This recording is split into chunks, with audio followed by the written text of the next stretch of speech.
வணக்கம் நண்பர்களே, இந்த நம்ம சேனலில் முட்டை லாலிபாப் செய்ய போகிறோம்.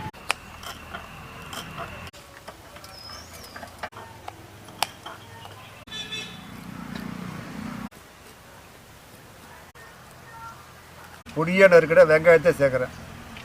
கருவேப்பிலை, கொத்தமல்லி தழை, பச்சை மிளகாத்தை சேர்க்குறேன்.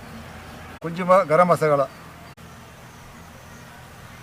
கார்ன்ஃப்ளவர் மாவு, மைதா மாவு சேர்த்துக்கிறேன்.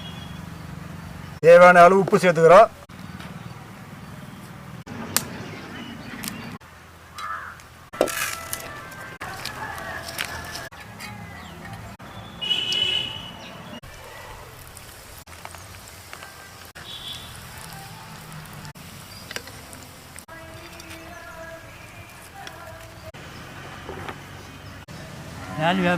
லைட்டாக சூப்பு சரியான